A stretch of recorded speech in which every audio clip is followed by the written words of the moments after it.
tous et bienvenue sur Top Santé Télé pour une nouvelle série d'émissions, les produits de la ruche au secours de votre santé. Vous allez apprendre et comprendre les vertus de ces produits et notamment de la gelée royale, du pain d'abeille ou encore du pollen cru. Aujourd'hui, focus sur la gelée royale, ce super aliment réputé depuis plusieurs siècles pour ses nutriments essentiels et pour ses nombreuses propriétés bénéfiques pour la santé. Pour en parler, j'ai le plaisir d'accueillir sur ce plateau Stéphanie Dré. Vous êtes naturopathe et docteur en pharmacie, et Claire Desvaux, vous êtes aussi naturopathe. Bonjour à toutes les deux. Bonjour.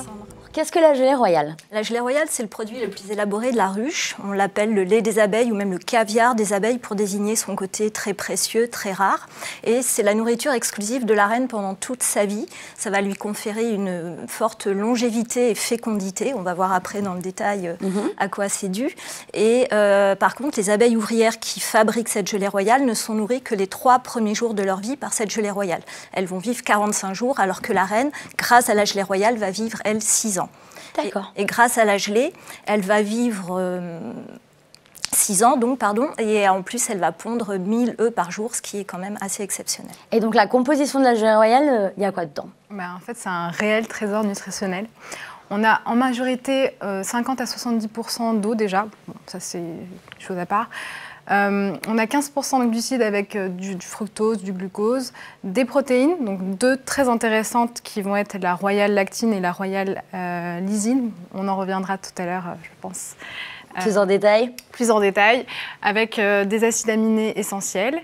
On a 5% de lipides et qui vont être très intéressantes. C'est un acide gras qui va être très intéressant pour l'immunité. Et pourquoi justement? Parce qu'il va être cet acide gras que je vais présenter, qui s'appelle le 10-HDA, il va avoir une action anti-inflammatoire, une action antioxydante aussi, donc très importante. On l'appelait même le facteur R pour rajeunissement. Et sur cet acide gras, on va avoir toutes les vertus de la gelée royale. Et c'est ce qui donne le gage de qualité aussi de la gelée royale. En plus de tout ça, on a des vitamines, et majoritairement les vitamines du groupe B, qui vont être très intéressantes pour le système nerveux central. En plus petite partie, on aura les vitamines A, D, E, C, K, et des oligo-éléments et des minéraux comme du sodium, du potassium. On a aussi du fer, du cuivre. On a beaucoup. Plein de nutriments en fait. Donc c'est un bon produit. Et enfin, on va avoir des composés qui vont avoir des actions comme les hormones, donc comme les œstrogènes, la progestérone et la testostérone, pardon. Et enfin, on va avoir l'acétylcholine, qui est un neurotransmetteur très important dans le système nerveux central et le système nerveux périphérique. De toute façon, ça, on va y revenir un peu plus tard aussi pour les maux de tête, etc. Et justement, sous quelle forme on consomme de la gelée royale? Alors, ça se présente comment? Il existe plusieurs formes. Donc, la meilleure des formes, ça va être vraiment la fraîche qu'on utilise, donc on va conserver au frigo. Elle existe en petits pots de verre qu'on va conserver et c'est celle qui va avoir toutes les vertus de la gelée royale. Après, il existe des formes lyophilisées. C'est-à-dire lyophilisé, ça veut dire qu'on a enlevé les molécules d'eau. Okay. Et donc, on a une petite poudre et ça, c'est souvent mis après dans des gélules. Et après, en dernière forme, on a les ampoules aussi. Sous forme liquide. Et souvent, c'est associé à des vitamines ou bien d'autres produits de la ruche. Ouais, d'accord. Et donc, si on a par exemple des carences, on est une personne qui a un déficit nutritionnel, pourquoi c'est efficace justement de manger de la gelée royale?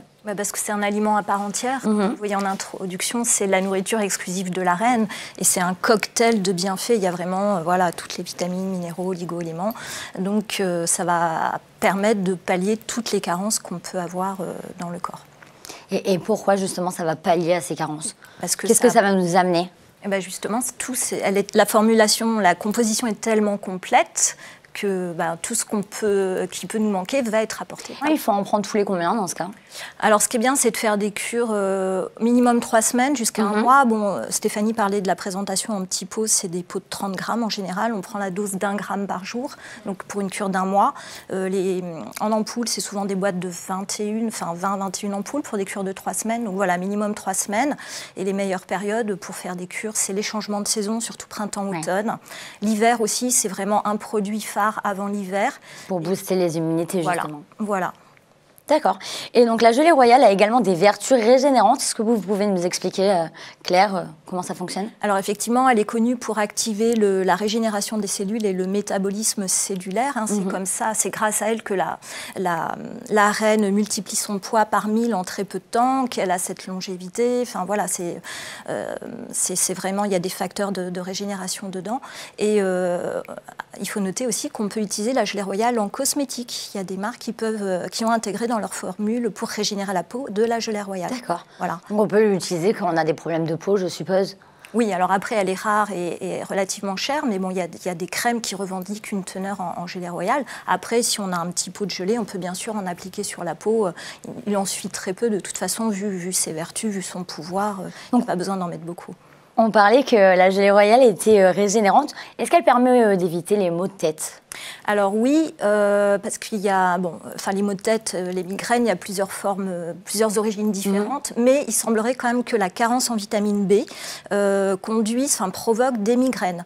Et dans la gelée royale, donc on a vu qu'il y avait énormément de vitamines du groupe B, et notamment la B3 et la B6 qui ont des propriétés analgésiques. Donc voilà, cet apport de vitamine B qui peuvent manquer à l'organisme vont permettre d'apaiser les maux de tête. C'est super. La gelée royale régule-t-elle également les troubles du sommeil? Oui, non. C'est plutôt pour. C'est pas l'indication première, en tout cas, qu'on dirait. Mais en effet, le fait qu'elle soit riche en vitamines du groupe B, comme disait Claire, donc très importante pour le système nerveux central, ça va réguler. Après, voilà, il faut regarder quand même les causes du trouble du sommeil. Est-ce que c'est parce qu'on est stressé? Est-ce que c'est par une carence? Est-ce que justement on a des problèmes au niveau du foie? Il y a plusieurs causes à voir. Après, si c'est par carence, en effet, donc la richesse en vitamine B va être intéressante. On a aussi tout ce qui va être magnésium et phosphore dedans dans la gelée royale. Et présence du L-tryptophane.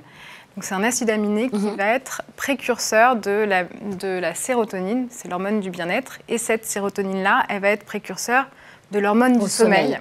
Qui s'appelle la mélatonine. Donc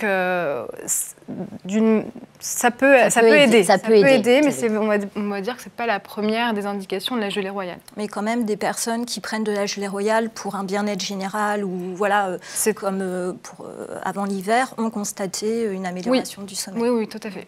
On en donne également aux personnes qui sont convalescentes. Donc ça peut les aider au quotidien. Oui, c'est même une des indications majeures de la gelée royale pour tous ses bienfaits. Et à noter aussi, en période de convalescence, on peut avoir perdu de l'appétit parce qu'on est affaibli et la gelée royale redonne de l'appétit. D'accord. D'ailleurs, même à des enfants qui ont une croissance ralentie, qui manquent d'appétit, ça peut être une indication aussi. Parfait. Alors, pourquoi la gelée royale booste-t-elle les immunités? Alors, on a découvert dans la gelée royale une glycoprotéine qui s'appelle l'apalbumine et qui stimule la synthèse des globules blancs, qui sont les cellules qui sont chargées de nos défenses naturelles. Donc, cette apalbumine a des propriétés antimicrobiennes, antibactériennes, donc ça va avoir un effet sur l'immunité. D'accord. Et y a-t-il des contre-indications justement aux personnes qui ne peuvent pas consommer de la gelée royale, probablement les allergiques, je suppose? Oui, tout à fait. Tous ceux qui vont être allergiques aux produits de la ruche, donc miel, pollen, ou même ceux allergiques aux piqûres d'abeilles, donc ça on contre-indique. On va aussi avoir tout ce qui va être terrain très atopique, donc des personnes qui vont faire des réactions allergiques assez fortes, ou ceux qui ont de l'eczéma, qui sont asthmatiques. Ça, vraiment prudence par rapport à la gelée royale. Et il y a une autre contre-indication qui est importante, c'est les cancers. Et notamment les cancers hormonodépendants. Parce qu'en fait, on a des composés qui vont vraiment mimer l'action des hormones.